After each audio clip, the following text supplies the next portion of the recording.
Ah, my friend, before you sleep tonight, let me tell you a story that will make you laugh, think, and maybe check your gate tomorrow morning. You know how some people change when they get money? The ones who used to eat Gary with you now look at you like you're on paid rent. Their voices change, their walks change, even their laughs start to sound like a generator. This story is about one of those people, a man who became so proud that his shadow stopped following him. But first, if you enjoy stories like this, please tap that like button, subscribe, and maybe leave a comment below. Only if you really enjoy it, no pressure. Now, dim your lights, put your fan on low, and get comfortable. Imagine you're back in the village. The air smells like roasted corn, the crickets are singing back up, and the moon is bright enough to gossip under. Before we start, think about this. Have you ever seen someone act like they will live forever? Have you met people who treat the poor like mosquitoes, small but annoying? Have you ever wondered what would happen if your ancestors came back just to check your manners? Well, congratulations, you're about to find out. Welcome to the land of talking wings and angry ancestors, where every gate hides a secret and pride has no refund policy. Congratulations, you've just woken up in a small village somewhere between yesterday and karma. You are the richest man in town. Everybody knows your name, Chief Kweku the Great. You wear golden sandals, eat meat 3 times a day, and walk around like the ground is lucky to carry you. When people greet you, you nod slowly, like you're doing them a favor. But pride is a funny thing. It grows faster than yams in the rainy season. You used to help people when you were poor, but now even your shadow needs permission to stand beside you. Every morning, you sit at your big gate and count your cows like it's an Olympic sport. One hot afternoon, as you sip your palm wine, a dusty beggar walks toward your gate.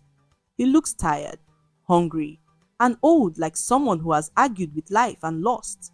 He calls out softly, "My son, please, give me food." You laugh so loud that even the chickens get scared. "Old man, who is your son? Me? Do I look like poverty's child?" You shout. The beggar only looks at you, eyes calm, face kind, and says, "A rich man who laughs at hunger will one day eat regret." But you don't listen. You wave him away like a fly. Little do you know that old man isn't just any beggar. He's someone your pride made you forget. And tonight, your ancestors are already whispering your name. The next morning, the sun rises slowly and lazily, like it also doesn't want to deal with your attitude today. You sit again by your gate, drinking palm wine and picking your teeth, feeling proud that the whole town knows you're rich. But then, you see him, the same old beggar, still standing at your gate like a shadow that refuses to go away. He looks worse today. His clothes are torn, his hands shake, and his eyes, oh, those eyes, they look like they've seen you before. He calls your name softly, the name you haven't heard since your mother stopped beating you with broomsticks. "Kweku," he says. "My son." You almost choke on your palm wine. "Eh? My son? You must be mad. My father has been dead for 10 years. You shout. But the beggar just smiles sadly, the kind of smile that hurts more than a slap. He says, "The dead don't stay gone when the living forget kindness." Now your guards are laughing. They say, "Baba, go and find your real family. Our master doesn't have time for jokes." And you? You laugh too, but something inside your chest feels heavy, like a stone wrapped in guilt. The beggar leaves quietly, limping down the road. But as he walks away, you catch a small whiff of something: smoke, palm oil, and that old shea butter your father used to rub on his hands after famine. You shake your head fast. "Ah, nonsense," you say. "Just my imagination." But deep down, something whispers, "Are you sure?" That night, your laughter feels strange forced. You try to sleep, but your dreams smell like home, and your father's voice keeps calling from somewhere you can't reach. You lie in your big bed, the one so soft, even mosquitoes take naps on it, but sleep refuses to come. You turn left, you turn right, you kick the pillow, but your eyes stay open like two stubborn goats. The room is dark, but you hear something strange. The wind is blowing softly outside, but it sounds like someone humming. The tune is old, too old. Wait a minute, that's your father's song. The same one he used to sing while roasting corn behind the house. Your skin stands up like soldiers on duty. You tell yourself, calm down, Kweku, it's just the wind. Then you hear footsteps, slow, careful, coming from the hallway. Who's there? You shout. Silence. You light your lantern and the flame dances like it's afraid. You walk to the window and that's when you see it. The calabash of palm wine you left outside, it's gone. But there's a small footprint in the dust, shaped exactly like your father's old sandals. Now, you start sweating like a yam in hot water. You whisper, maybe rats carried the wine. But even your heart doesn't believe that story. Then, suddenly, a small wind blows through the room and your father's old voice echoes softly like a whisper from the grave. My son, the gate you close to the poor may one day close on you. You freeze. You want to run, but your legs won't move. The wind stops. The room is quiet again. You crawl back into bed, eyes wide open, heart beating louder than your village drum. That night, you don't sleep, and for the first time, you wonder if pride can buy peace. It's midnight, the kind of midnight when even crickets stop singing because they know something serious is about to happen. You're still awake, staring at the ceiling, counting regrets instead of sheep. Then you hear it, knock, knock, knock, 3 slow taps on your big gate. You sit up fast. Who could be knocking at this hour? The wind? Witchcraft? Or worse, your unpaid karma? Your dogs, the same ones that bark at ants, are suddenly quiet. They lie flat, tails between their legs. Even your guards are snoring like broken drums. The knocking comes again. Knock, knock, knock. Your chest feels tight. But you're Chief Kweku the Great. You cannot fear anything except maybe your ancestors. You grab your lantern and walk toward the gate. The air feels heavy and your shadow seems to walk faster than you. You push the gate open slowly and there he is, the beggar. This time, he doesn't look weak. His back is straight, his face calm, and his eyes shine like moonlight on a calm river. My son, he says softly. Your mouth opens, but no words come out. Did I not teach you to give even your last crumb? He asks. His voice, it's your father's voice. You know it deep in your bones. Papa, you whisper, shaking. He nods, smiling gently. You forgot kindness, Kweku. You forgot the poor. You forgot me.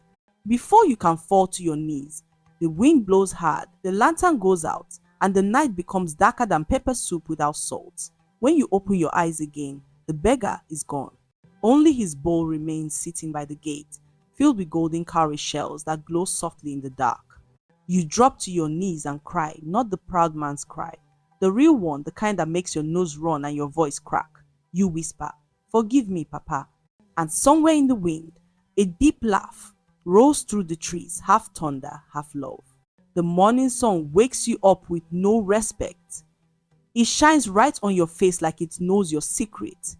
You open your eyes, and for a second, you think maybe it was all a dream.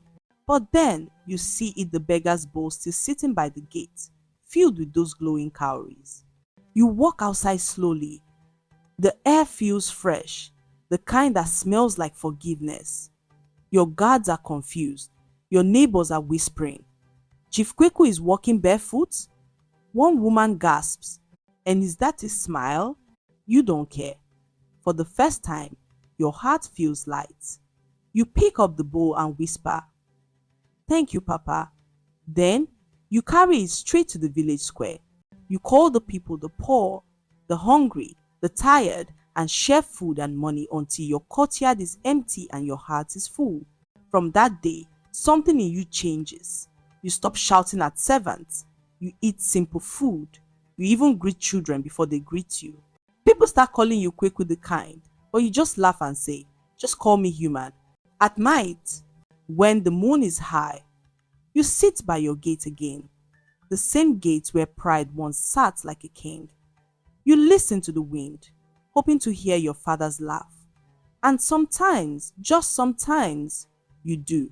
The sound comes soft, rolling through the trees like a song. Not scary, not sad, just peaceful. It sounds like a father saying, "Good boy." And there you sit, smiling, knowing that when pride finally takes a nap, kindness wakes up. Ah, you see, my friend, that is how life works. The same gate that once pushed people away became the place where a man found his peace. Chief Kweku thought money could buy respect. But respect without kindness is like soup without pepper. It fills the stomach but leaves no taste. He learned, like many of us must, that pride is a heavy load and it will always slow your journey.